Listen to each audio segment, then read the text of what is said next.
Yes, judging by the title of this video and looking at a thing that says GTA on the actual screen, we are talking about something GTA related.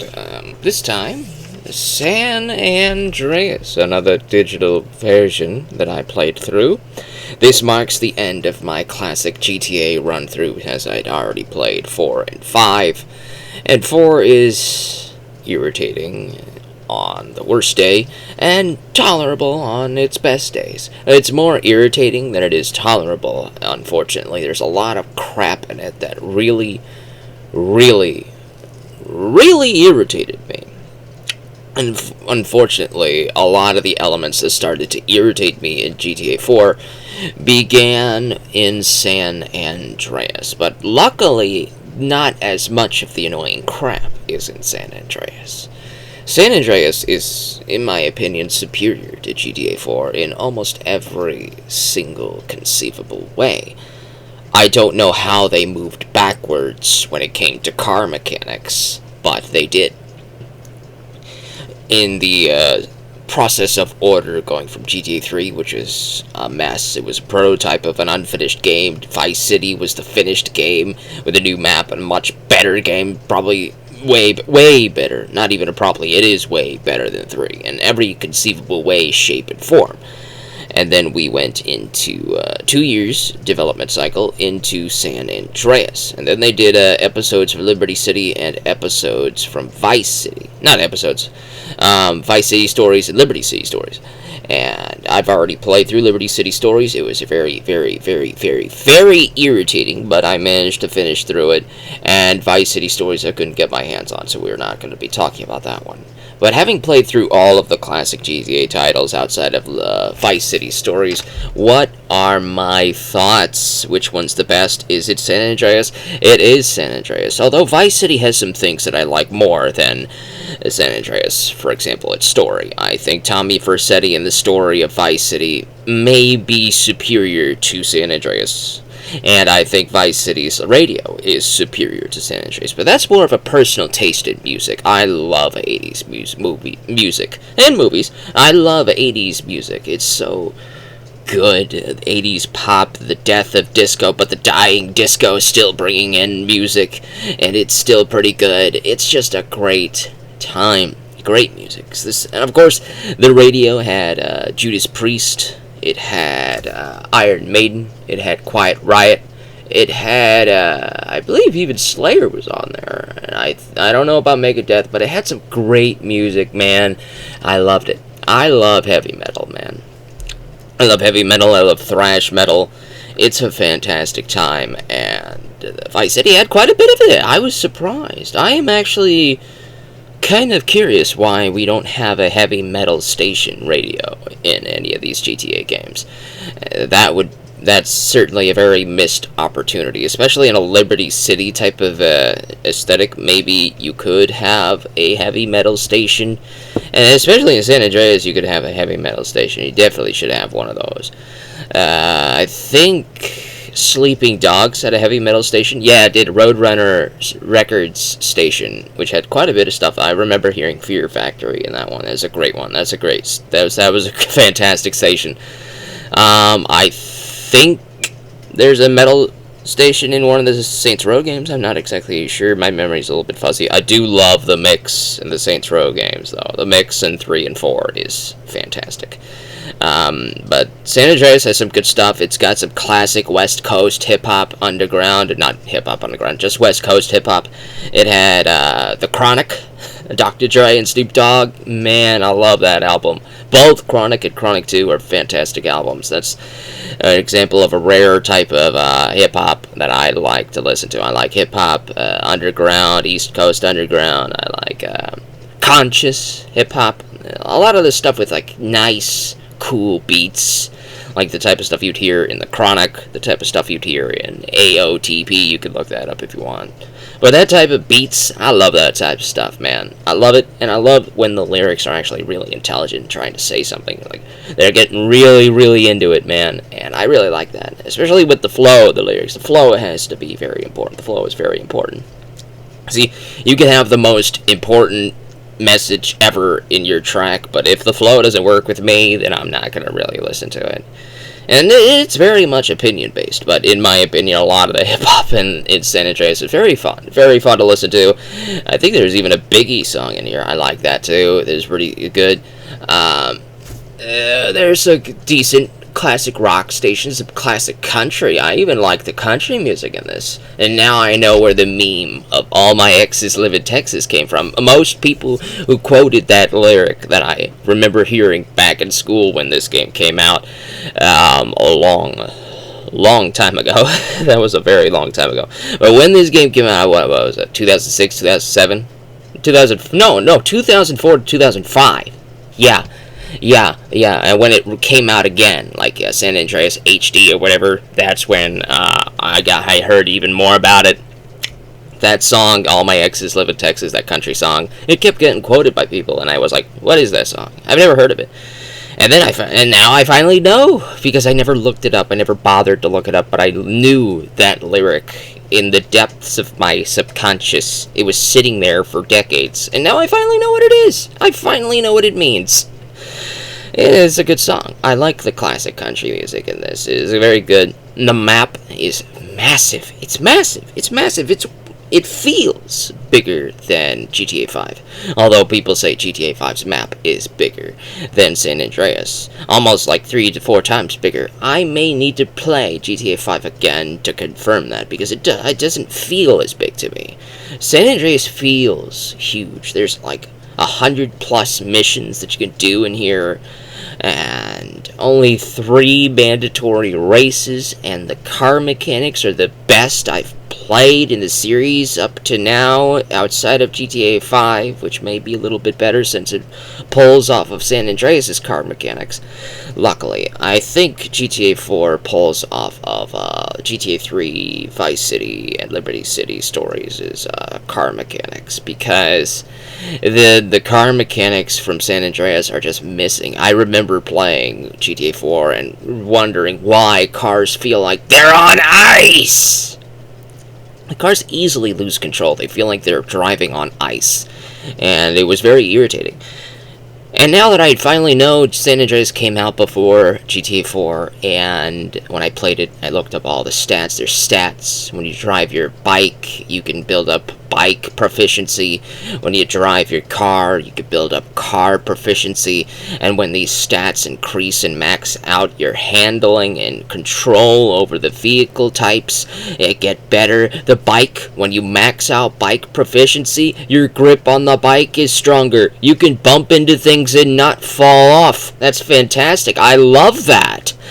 Where was that in GTA 4? Where was it? You already created the mechanics. Why can't you just grab what you made and pull it over? It's that easy. It was that easy, and you didn't do it.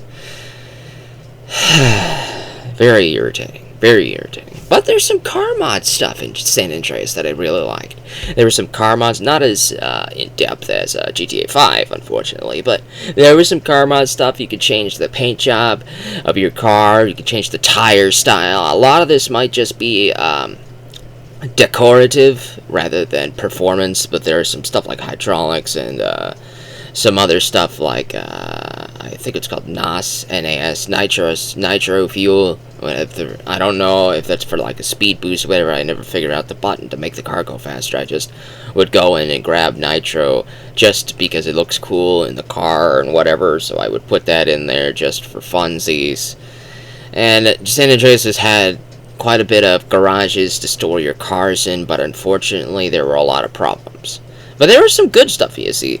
With these progression of games, the mechanics get better each installment. I love that. You see, with San Andreas, they put in a mechanic that I said they should have had since Vice City, and that is a restart mission sequence. What does that mean? Well, let's say you decide to start a boating mission, or a plane mission, or a bike mission, right? You're starting a mission where you have to chase somebody, and the guy you're chasing gets away, and it says, mission failed. Well, screen fades to black, and you get a retry menu that shows up. Would you like to retry the menu from the last checkpoint? Retry the mission from the last checkpoint? Yes or no? And you can click yes, and it restarts the mission from the last checkpoint. If there was a checkpoint, if there wasn't a checkpoint, it just restarts the mission for you. Because you're going to restart the mission regardless, so you might as well save time from driving back to the mission area. And that's what the retry button is for. And they finally brought that in there. I loved it. I loved the mission retry system. It made the game so much more doable, so much more tolerable. There were quite a few missions where I failed at least 4 or 5 times, and I would have lost my patience. I would have lost my patience if I would have had to have driven all the way back to the mission start area, because some of these chases take you halfway across the map, and if you had to drive your car all the way back to the mission start icon on the map, that would have made me very, very, very grumpy. And unfortunately, I don't have to do that. I could just click yes on the retry screen, and it retries the mission for me, and it's so good. It makes me feel so happy. So happy. There are unfortunately 3 mandatory races in San Andreas, and you know how I am with races in these games. I absolutely despise them. But San Andreas has much better car controls, much better bike controls, much better controls in general for these 2 vehicle types. I'm not mentioning the boats or the planes, because I still despise the planes, and the boats are just barely tolerable. But the cars and the bikes are so much better in this game that I was able to do the races. I even beat 2 of the 3 races on the first try. One of the races, the first one, I had to retry about 4 or 5 times because I was forced to use a specific vehicle. So I had to figure out how to use that vehicle before I did the race again. And I still managed to do it on a fluke, but I still managed to beat the first race. The first race is the lowrider race. You have to use a lowrider, and it's probably the worst one in the series of 3 races here. And once you beat it, you don't have to do it again. Then you have 2 extra races. And this time you can pick your car, thankfully. You pick your car, and I chose to use the Infernus. By the time you get access to the second race, you get access to the second city, which is called San Fierro, which is basically based off San Francisco. So you go into San Fierro and you find an Infernus car, which is one of the fastest cars in the game. You take the Infernus back to the race start area and you try the race with the Infernus. Your car is going to be faster than the other cars. As soon as you hit first place, you could slow down and start just focusing on getting to all of the red ring marks on the track, and you'll be able to do it really easily. And the second race is just a one-on-one race. All you have to do is race Clyde from GTA 3, oddly. But hey, once you beat him, that's it. No more races. There is another mission that I would have probably rage quitted this game on, though. It's a mission for Zero, who is some tech guy, some techie nerd in San Fierro. You go into the second city, and you have to fly an RC plane. And you have to blow up a couple vehicles using this RC plane. The controls are absolutely horrendous. They irritated the heck out of me. I was so absolutely infuriated that I thought if I had to do this to complete the game, I might as well just give up here, because this is infuriating. This is frustrating. I hate this RC plane. And I looked it up, and no, it's not mandatory. You could just skip it and finish the game without doing it. So that's exactly what I did. I did not do Zero's RC plane mission, and I did everything else, and I was able to get to the end credit sequence. That's how I know the game is complete. When you get to an end credit sequence, you finish the story. Now, I normally don't go for a 100% final completion in these games, because there's always a bunch of crap that I hate and I don't want to do, and particularly the races. I don't want to do any of those that I don't have to. I don't like the planes, so I didn't go through advanced flight school or any of that crap. I didn't go to driving school or any of that crap. So any of the red school side mission things that you could do, I didn't do them because I hated them. So anything that I wasn't required to do, I didn't do. unless it was something that I really was interested in. There's a heist sequence in Las Venturas, which is San Andreas' version of Las Vegas. I know it's combining two California cities with a Nevada city, but hey, what are you gonna do? They're three very, very popular cities, and I love the map of San Andreas, and I was wondering why GTA 5 didn't have all three cities. That would have been awesome to include all three in the scale and scope and size of GTA 5's Los Santos, expanding that to those other two cities. Huge, mega, awesome, mega, ultra, huge friggin' map. Yeah, baby! That would be some major playtime! But unfortunately, they didn't do that because, you know, they wanted to just give you 1/3 of San Andreas into GTA 5. Just 1/3, and say, hey, you could deal with that, right? Just 1/3 of the map. You know, you'll be happy with that, right? It's just 1/3 of it, right? We could play GTA Online. You can play with your friends and waste time. You can waste time. Isn't that awesome? No. No, it's not. No! At least not to me. Everybody else loves GTA Online. I don't understand. But I'm the single-player guy, so that's how it is. Outside of that, though, San Andreas is very, very fun. They introduce some outfit sequences, which is fun. And what else can I say about San Andreas? Well, I didn't really feel the length. It kind of felt like episodic, almost like a TV series almost, but that's how GTA 4 felt as well. I like the layout that San Andreas has. There's some blocked off areas, and naturally, and as you progress through the missions, they'll unblock themselves. Like you can't get to San Fierro or Las Venturas until you get there in the story. But once you get there in the story, there's no more roadblocks. You can go wherever you want. It's a very fun little time to be had overall. There's nothing really else I could say to rage on the game. There's not too much rage-inducing stuff outside of the planes. I hated the RC plane sequence, and of course I hated flight school. I used a cheat code to maximize my plane proficiency, aircraft proficiency, so that I didn't have to worry about that. So it was a little bit easier to control the planes once you maxed everything out. And then once you figured out the controls, you should be able to do the plane flight school missions that are mandatory for some strange reason. But once you get that done, it's done, and you don't have to do it again.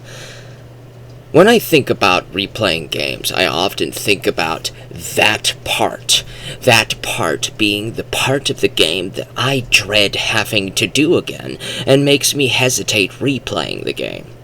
In GTA 4, it's the races. I don't want to do those again. There's also a bypass cheat for most of the races in GTA 4, so thankfully there's that. But some of them you have to do. You have to do either a race or a chase or some annoying thing that I dread having to do again. There's a lot of crap where you have to go take your friends out to go get some food, or annoying date mechanics, or otherwise they're gonna piss and moan on your phone and yada yada yada. And that bothers me, especially if you need their mechanics to be a little bit, their stats, their proficiencies, their efficiencies, if you need their efficiencies with you to be high enough. Efficacy, maybe? Is that efficacy? If you need that to be high enough for a mission to be unlocked, or for them to survive or something, you still have to. It's annoying. Okay, I don't like them. Speaking of annoying crap, in GTA San Andreas they introduced the girlfriend mechanic, where you have to take a girl out on a date. I found that annoying. I didn't like it. It was bothersome. Extremely, extremely, extremely bothersome. And speaking of bothersome, there's another mechanic that kind of reminded me of Saints Row, and I guess this is the game where Saints Row got the idea from. It's gang warfare. Saints Row is all about taking over territory from other gangs, but fortunately in Saints Row, once you take a territory, it's yours. In San Andreas, if you take a territory, other gangs can attack your territory. So the only way to make sure that they don't attack your territory is if you collect every single territory, and there are no more rival gangs. If you manage to do this, then they won't be. Nobody's attacking your territory anymore. But it's a very grindy, busy work, annoying sequence that I really didn't like. Speaking of other things I didn't like, I hated the hunger mechanic in this game. I hated it. I despised it. I despise hunger, sleep, and thirst mechanics in any video games. I always turn them off if I have the option to, or use a cheat to fix them or get rid of them if I have the option to be able to do that. Because I hate hunger mechanics, where you're playing the game and then you have some pop-up saying, "You're hungry, you better go eat something." And I don't want to stop what I'm doing to go eat. But then you see your muscles start to decrease, you see other crap start to decrease, and it's like, So you stop what you're doing, you drive to a food place, you stuff your freaking face, and then you go back to whatever it was that you were doing in the first place, until you're starting to get hungry again pops up, and then you have to go eat again. I hate that. I hate it. I have to do that in the real world. I don't want hunger mechanics in my video games. I don't want them. I don't like them, Sam I am. I don't want them here or there. I don't want to eat in video games anywhere. But outside of that, there's not too much I could rage or rant about. San Andreas is, gameplay-wise, the best of classic GTA. It's gameplay-wise better than Vice City, GTA 3, Liberty City Stories, way better than all three of them. The only thing that I would say Vice City has over San Andreas is the story and the radio, the music. I loved Vice City for both the story and the music. San Andreas may have the second best story in the entire franchise to me. I actually really do like GTA 4 stories, GTA 4 stories. I do like GTA 4's story overall. It is third best, and GTA 5 would probably be in fourth place. So the rankings would go Vice City, San Andreas, GTA 4, and then GTA 5. Gameplay-wise, though, general gameplay-wise, it would be GTA 5, San Andreas, then GTA 4, then Vice City. I think that would be a general shtick, how I would put it. Liberty City Stories has a lot of the improvements that Vice City had, but it still has a lot of the problems that GTA 3 had. So that's why it goes below Vice City. Vice City was just a much better, stable game. The only thing I really didn't like was the camera, which is a little bit better in Liberty City Stories and GTA 3. So I don't know why Vice City's camera was like that. When you get into a car, the camera was like horizon angled right behind you. It wasn't somewhat angled above your car, but that's a minor nitpick. Overall, I'm very happy I did this. I'm very happy I went through all of the classic games, except for Vice City Stories. And now I can finally put GTA to bed until I replay GTA 5 at some point. I'm probably not going to be replaying GTA 4. My memory on GTA 4 is still pretty strong. I don't remember much of GTA 5, like, at all. There's a heist, I guess, and a bunch of bickering between Michael and Trevor. I hated Trevor because he killed Johnny, and I liked Johnny, so I hate Trevor. I hate him. I hate him. People love Trevor. I hate him. He killed Johnny! I hate him! But yeah, that's San Andreas. We're down here.